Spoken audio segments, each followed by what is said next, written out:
Great to see both of you here again. I'm not sure you missed a whole lot. It's been kind of a weird market action the last few days, and today certainly no different. Yeah, it's interesting, right? The moves are kind of slight. I mean, we are holding on to our gains, and it looks like a little bit of an uptick here in the last few minutes of trading. But, you know, behind the small moves, there's so much going still on when it comes to certainly U.S.-China trade, whether or not the president is backing off certain policies when it comes to immigration. There's just so much churn, I feel like, in terms of news behind the trade. Yeah, Eric Weiner was just on our program, and he shared with us a surprising technical, to me at least, which is, and I'll get the numbers a little off here, but approximately over the last 4 weeks, we've seen a 1% gain on the S&P 500, roughly. The 4 weeks before that was a 12% gain.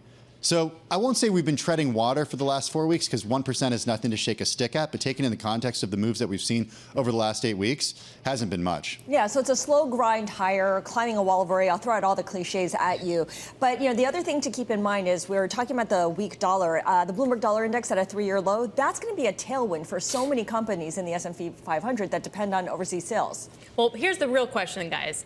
Carol, did you sit next to Tim when you traveled to San Diego? I did. We actually sat side by side, and we survived. And Did you talk? Actually, a little bit. I only responded to her questions. I did. I did fall You only asleep. speak to Carol Massar when spoken to on an airplane. Wow. All right. Not Well, that bad. well, I don't know. like it. I don't know if this is related, but the main indexes that track airlines are lower here on the day by about 1%. Meanwhile, the rest of the market is in the green, with the Dow Jones Industrial Average up about 100 points or 0.25%. The S&P 500 continues to sort of inch higher, up about 23 points or 0.4%. 6,045 and change is your closing number. The Nasdaq Composite up 0.25 percentage point. The Russell 2000, that's your main laggard, down about 8 points or 0.4%. All right, so let's dig into the S&P 500, guys. Not quite an even split. Scarlet, actually 300 names to the upside in the S&P, so a little bit more of a bullish tone. Can I even say that? 201 names to the downside, 2 unchanged. Yeah, that's fair to say. You look at the IMAP and it kind of shows up that way as well. You've got 8 sectors in the green, led by utilities, where 30 out of 31 big cap utilities finished higher on the day. PG&E is the exception there.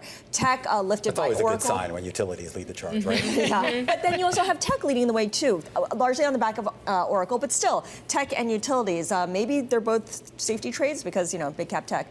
And then healthcare up 0.8%. The laggards of the day: communication services, consumer discretionary, and industrials.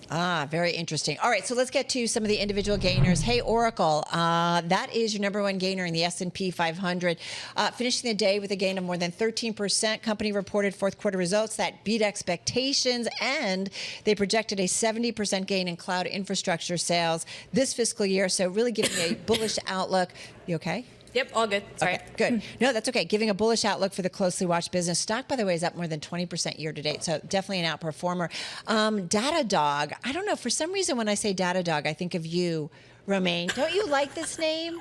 Okay. I don't know where you're going with that, but okay. yeah, let's continue. Datadog. You always talk about Datadog. No, I didn't mean it. Do not read anything into that. I read everything. I know. No. Sometimes a cigar he has just a dog. a cigar. I do. He has a dog. Yeah. I do. Okay. She's wonderful. So maybe Is it that's called it. data? No. Oh, that'd be funny. She's called Carol.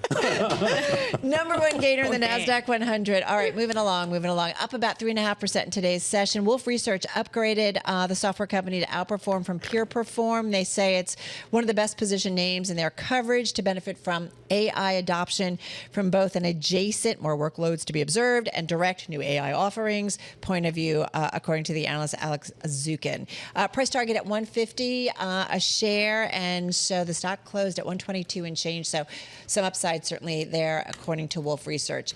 Cardinal Health, 4.5%. This was a top gainer in the S&P 500. Shares hit a record here today after the healthcare distributor boosted adjusted earnings per share guidance for the full year and gave long-term growth targets that impressed Wall Street. Stocks up about 35% year to date. I know it was a record intraday, so okay. Can I just add a couple honorable mentions? No. I have one more. Wow. Shine. Okay. Shine Financial, which Okay. I was assuming you were going to get in there. So I asked Finley, if I could add this into, I know that was going back. Finley, if I could add a fourth name. Shine Financial, guys, up as much as 66% in IPO today, finishing the day with a 37% gain. We're talking about an IPO that went pretty well, priced above a marketed range. So doing pretty well. What are you going to add? I'll add another honorable mention. That was my honorable mention, by the way. I'll just add MP Materials having a great day, up 14% on the back of that news about a potential loosening of rare earth rules here in the U.S. Tim? All right, let's do decliners. I got my eyes squarely focused on the tragedy that happened in India earlier today. Watching shares of Boeing down 4.8% on the day. Fell as much as close to 6% earlier in the session. 787 Dreamliner traveling from India to London's Gatwick Airport crashed just shortly after taking off. This was the first ever complete loss of a hull of a 787. It's a plane that's more than a decade old. It's got advanced lightweight composite materials that improve fuel efficiency. There's about 1,150 of these jets in service, just an absolute tragedy. 2025 is right now one of the deadliest years in the past decade when it comes to civil aviation.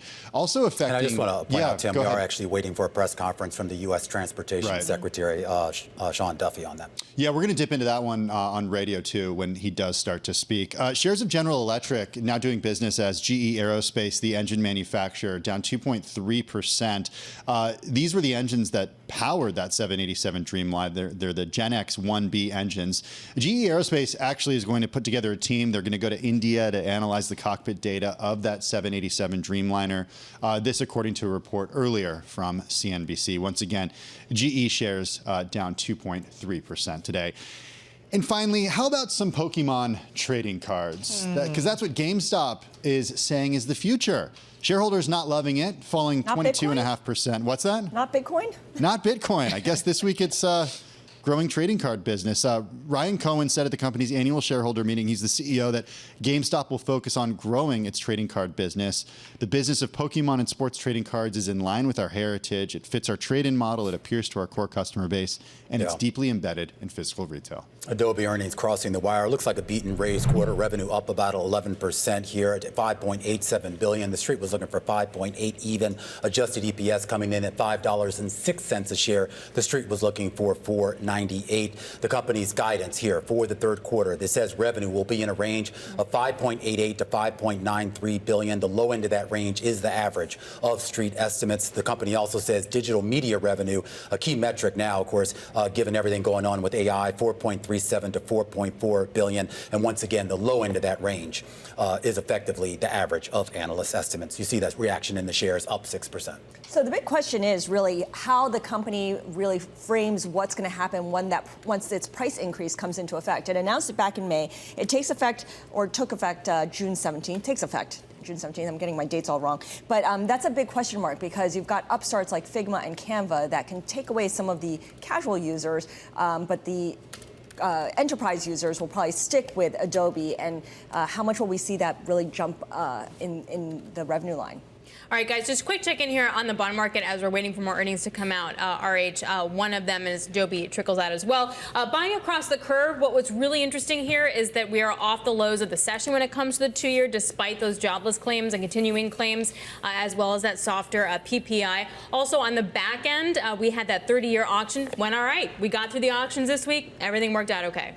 Yeah, so interesting to see. Hey, RH just starting to cross the Bloomberg terminal. Companies saying it still sees fiscal year revenue of up 10% to up 13%. Keep in mind, as we wait for some more numbers to come out, this one's been beaten up big time year to date. It's down about 55% with almost 21% of the float shorted. So any outperformance, we could see some short covering, but we'll see, because right now we are seeing the stock bouncing around just up about 0.4%. Anybody else? No, sorry, I'm just trying to dive in, of course, into the RH earnings shareholder letter here. They don't actually release the numbers in a sort of clean fashion, so it'll take us a moment to get to them. But it gets to this idea here. We talk about kind of the dichotomy between what we're seeing on the business spending side when it comes to Oracle, when it comes to Adobe, and, of course, what we see on the consumer side when it comes to RH, at least luxury consumers. Alix Steel, a big fan. Oh, yeah. Yes. Romaine loves the RH. Sees second quarter revenue growth of about 8 to 10%. So those numbers coming in as well. And again, those full year revenue growth about 10 to 13%. Yeah, exactly. All right, guys, that is a wrap. Our cross-platform coverage. Good to be back with all of you guys. We do it on radio, TV, YouTube, Bloomberg Originals. Alix is heading out. Scarlet and Romaine continuing, certainly on the TV side. Tim and I continuing here on Bloomberg Business Week Daily. Guys, we will see you all together, same time, same place tomorrow.